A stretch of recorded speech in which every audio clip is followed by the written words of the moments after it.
Hello, everybody. My name is Shavona, and you are at the Comeback. This podcast is about me coming back from my breast cancer diagnosis, and I'm just going to talk about today what my life was like prior to me being diagnosed with cancer, as well as my medical history. Um, and then I'm going to explain some little tidbits of education for you. So, prior to me being diagnosed with cancer, I'm not going to say I was necessarily healthy. It was more so just like a pretty average lifestyle. I didn't start having issues, like serious issues with my health until 2023. So I started taking Ozempic back in 2023 and I noticed like chest pains. My doctor and I, we did a CTA, a MRI. We found out that I had gallstones, but it wasn't something that I was overly concerned with. They did mention surgery, but because I switched jobs, um, I wasn't able to get the surgery because I had also switched insurance when I switched those jobs. I started to notice like little things with my immune system being off. I got COVID back in August and I wasn't able to go see Beyonce, but that's okay. I'm gonna cry about it another day.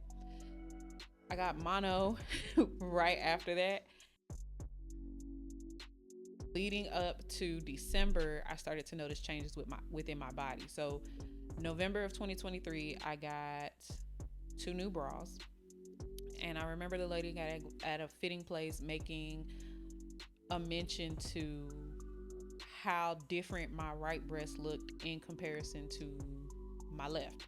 And I didn't think anything of it because anytime that you have two of something, two arms, two eyes, whatever, one thing is going to be bigger or different than the other. Everything on your body is a cousin, not necessarily a twin.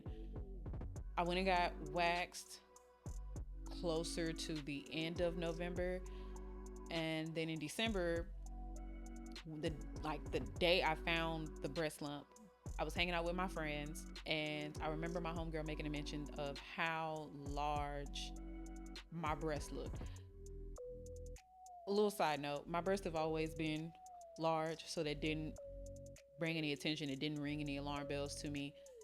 Uh, when I went home that night, I remember feeling like my breasts were really heavy and really painful, which once again wasn't an alarm because it was leading up to my menstrual cycle.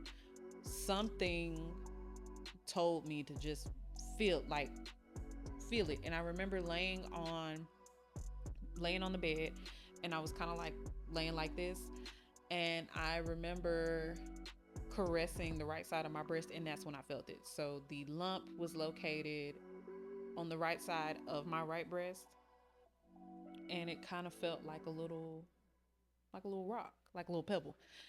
I initially thought that it was a like a cyst or an ingrown hair because like I mentioned, I did get waxed before then. So I thought that that was something normal. When I went to squeeze it, I realized that it was way deeper within the skin than what I had originally imagined.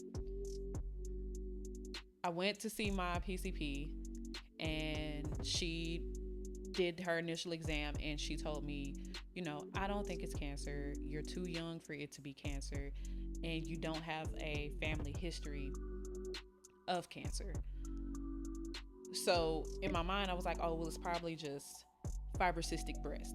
Women of any age, of any race, have a tendency to have, I don't want to call them nodules, but it's like your breasts get little, I don't know what to call them, like little calcifications. So I just assumed that that's what it was. I had an ultrasound, and the radiologist who performed the ultrasound suggested that I get a biopsy done just to rule out a cancer diagnosis. It took forever. It seemed like it took forever for me to get in to get that biopsy done. I kept calling the cancer center that was where my referral had been sent to. I wasn't getting an answer because it was right around the time of like Christmas and New Year's. I finally was able to get in. I had my biopsy done January 22nd. and they did what is called a ultrasound guided needle biopsy. So they do an ultrasound of the breast. You're laying on the table, and they also, I don't want to call it a gun. That sounds so ignorant, but that's what it looks like. Um, so they're doing the ultrasound, and then they have the gun, and then it like clicks. So they're grabbing pieces of tissue for the biopsy, and then they put a, it's not a real ribbon, but they put something in your breast to notate that they have examined the area. And I remember the doctor that did the biopsy, he was like, there's no such thing as no news is good news. Oftentimes when we go to the doctors, they'll say things like, oh, you know, if we don't call you, you're fine. He said, we'll call you regardless. That was on a Monday. He said that they would call me by Wednesday. So Wednesday came and went, Thursday came and went. And then Friday, on the 26th of January, I got a, so I'm talking to my homegirl, and she was like, oh, how did your ultrasound go? Have you, what's the news? I was like, damn, they ain't called me. So I called, and I remember the lady that I spoke to, the first woman that I spoke to, we're going to call her Kate. Um, she, I could hear her pulling up the my file. She was like, oh, well, I don't see your results. So I'm going to have the doctor call you, which, as someone who has worked in healthcare, I knew that that was bullshit. She just didn't have the ability to tell me that it was cancer. And prior to me having the biopsy, I remember watching a TikTok of a young woman stating, like, you know when something's wrong with your body. So the what do they call it? Physician's assistant, she called me back, and she said, this is the part that pissed me off. She was like, hey, Miss Graham, this is, in a random name here, we did your biopsy, which pissed me off because, yes, girl, I know you did my biopsy. I was there. I still have the holes in my breast. And she goes, it's cancer. I didn't really hear anything else that she said after that. If you've ever watched, oh God, like the Charlie Brown show, and when the adults are talking, it's like womp womp womp womp womp womp womp. That's what it sounded like. All I remember her saying was, "Come back on Tuesday." So I called my parents, I called my friends, and the part that pissed me off the most was I had just signed a lease for an apartment. I had just bought new furniture, and I'm like, damn, man, I'm gonna get cancer right when everything is kind of like aligning. Mind you, I had also started a new job, and I was still within my 90 days. So I also had to tell them that, well, I didn't have to, I chose to tell them that I had cancer. So when Tuesday came, I sat with the doctor, my initial surgical oncologist, and he informed me that I had stage 2 invasive ductal carcinoma. And my hormone receptors, I was estrogen and progesterone negative, but I was HER2 positive. Being HER2 positive is, it stands for human epidermal something. I'm gonna have to look it up. I'm gonna tell y'all in the next podcast. But essentially, that is the hormone that feeds the cancer. So, and then my tumor was 2.5 centimeters, and it was a grade 3, which means it was growing pretty rapidly. But it was stage 2 because the tumor was at a certain size, and it hadn't spread to other parts of my body. Um, and I'm not gonna lie, that first appointment, I wasn't there mentally. I heard what he was saying, but shout out to my mom for recording the appointment because I would have forgot everything. It was really just really matter of fact of like, hey, you have cancer. I know you hear about people taking pills for cancer. You can't do that. You have to do chemo. You have to have surgery. You have to have radiation.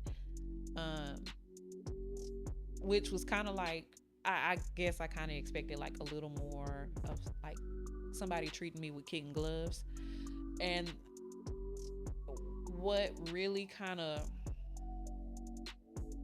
irritated me was the genetic testing part, because I expressed to the genetic counselor that I was adopted. So I didn't really know all the information that I need to know. Now, I do have a relationship with my biological mother as well as my sister. Not so much my biological father, but that's another story for another day. Um, there was no discussion of like, oh, well, this relative has breast cancer or this relative has this type of cancer. It wasn't until I had already got my diagnosis that it was revealed that majority of the breast cancer history came from my biological father's side of the family. And that's what put me at a higher risk. I ended up, once I got my genetic counseling, my genetics test back, I have a PAL B2 genetic mutation, and that is the sister genetic mutation to the what we commonly known as like the BRCA1 or 2 gene. Um, so the type of treatment that I had to get was called, let me see if I'm pronouncing it right, neoadjuvant therapy, which means prior to me having surgery, the goal of the chemotherapy was to shrink the tumor.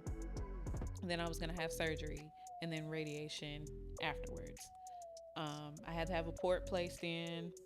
I had to have another MRI. But in the next podcast, I am going to talk about my journey with chemo and how oh so lovely that was, as well as what products I used to help me get through chemo, and other tips and other information that'll help people who are in the same situation. So I hope that you like this video, share this video, comment if you have any questions or concerns. I am here to help you. But that's it for today. Love y'all.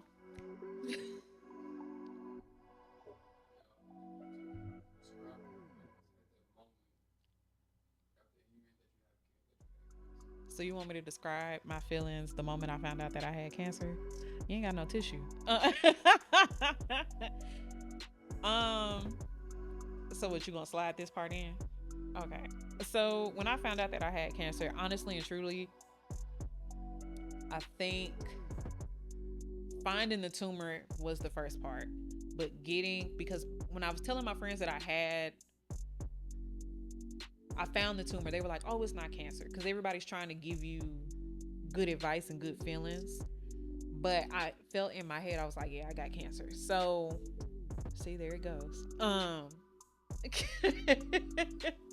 When I got the phone call that confirmed it, it it kind of like solidified what was going on in my head, and then I was like, damn, this is it. This is the end. You 31, you don't have no man, you don't have no kids, you just got a good job, and it's already it's already done and over with. Because when we talk about cancer, we only talk about like people who have died from cancer. And I experienced that even when I was telling people that I had cancer. Anytime you think about cancer, you're like, oh, I know somebody who died from cancer. And when we see cancer on television, oh, they get sick and then they die. So for me, it kind of just felt like my world was ending. And my life was just getting started because I had finally got a decent apartment. I had finally got a decent job. I was starting to get back onto my feet, and then I got something else that knocks me off my rocker. So that's another reason why I said that this is I call the podcast the comeback, because it's me coming back from something that could have ended my life. Thank you, thank you.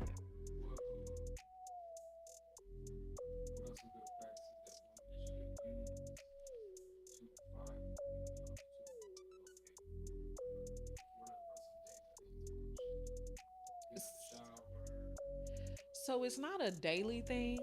So like, okay, um, what they tell you is like getting. I can't remember if it's before your cycle or after, but you're supposed to do your self checks. So that means like standing up in the shower, hand behind your head, and you want to, well, I have a bra on, but you want to like do this right here, and you kind of want to feel for any abnormalities, um, any lumps that you didn't feel before, any weird feeling. You also want to pay attention to the skin. Um, Sometimes if you pay attention to your nipples, if your nipples are normally protruding and you look one day and your nipple is inverted, that is a sign you need to go to the doctor. Not necessarily saying you need to go that you got cancer or anything like that, but there's something going on. For me, I had on top of the lump, the area that the lump was in, there was skin discoloration in the area. So there's a part of my breast, and I didn't realize it until after, um, where it kind of looked like a birthmark, but it wasn't a birthmark that was there before. Um, if you have a family history of breast cancer, you want to make sure that you let your doctors know, just so that they can be on their P's and Q's as far as like making sure you have your mammograms. If you're younger than the age of 40, I believe it is, you can request to have breast MRIs done or breast ultrasounds done so that it's not missed. We'd rather catch it early than not catch it at all. Also, when it comes to like families, black people have this habit a lot, and I'm not trying to throw no tea or no shade. When a family member is diagnosed with cancer, everybody tries to keep everything real hush hush.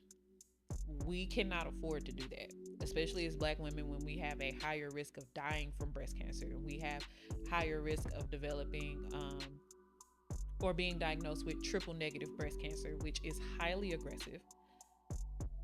You have to communicate that, and it's not being nosy, it's not being messy, it's for the purpose of saving a relative's life. Oh, Auntie Jean got stage 2 breast cancer. You need to communicate that, because that was not communicated to me until I got diagnosed with breast cancer. And honestly, had I had that information a year and a half down the line, I probably could have avoided. I mean, I still would have had to have surgery, but I could have avoided chemotherapy. I could have avoided being sick. So there were a lot of things that we can kind of control simply by just having basic communication. Um, Also, if you have like a history of breast cancer, you also want to talk to your gynecologist about that so that they know what forms of birth control they can give you. You need to know, hey, did grandma have estrogen or progesterone positive or negative breast cancer? Because that'll help them fully understand what's going on, or the bigger picture.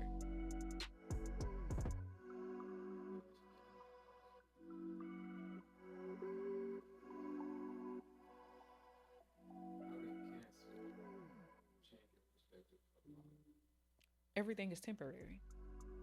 Everything is temporary. When we do things, we think like, okay, for example, you got dishes in the sink.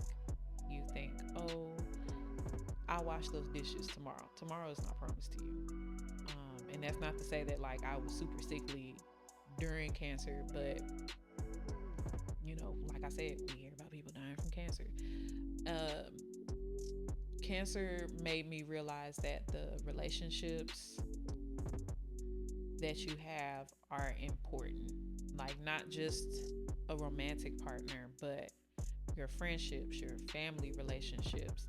You need to be able to call on people. A lot of us have like people that we call friends that are not really our friends. Can you call on this person in your time of need? Can this person sit with you? Can this person still be your friend if you can't go to their birthday party because you're not feeling well? A lot of us base a lot of our ideals off of stuff that we see on social media. So for me, as somebody who has been through chemotherapy, surgery, radiation, all the things, it's more so like, hey, when it comes to a partner or a friend, I want to be able to like, hey, if you need me, I'm here for you. And if I need you, I want you to be here for me. Not so much money or a gift. Like, I need you to be present with me. Um, it changed my perspective on life because it's like I wanted prior to my diagnosis, I had created this whole what you call those things, a vision board. And I was like, oh, I want to travel and I want to lose weight. And now it's more so like I want to do things that are enjoyable. I don't want to go to the club all the time. Not nothing against people who go to the club, um, but I can't be around people smoking hookah all day every day. I want to be able to like travel and see different environments. Um, I will say that being diagnosed with cancer also brought me closer to God, and I think that's because it was bringing me closer to death. Um, it I needed that foundation, if you will. And I know a lot of us, especially in our generation, are not religious. A lot of us are more so spiritual. But you still have to, because there's going to be times, if you're dealing with cancer, there's going to be times where it's nobody but you and your thoughts. And a lot of the times you're going to want to be angry at God, as far as like, why me?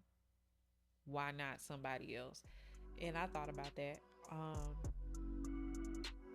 And it gives you, it open, I guess what I'm trying to say is like, it opens up your eyes to things. Because now, going through everything that I've been through, I can be of a better assistance to the parents or the kids at the hospital that I work at. Not that I would be all up in their business, but if they needed a shoulder to cry on or if they wanted somebody to talk to, I have that understanding because I went through that, if that makes sense.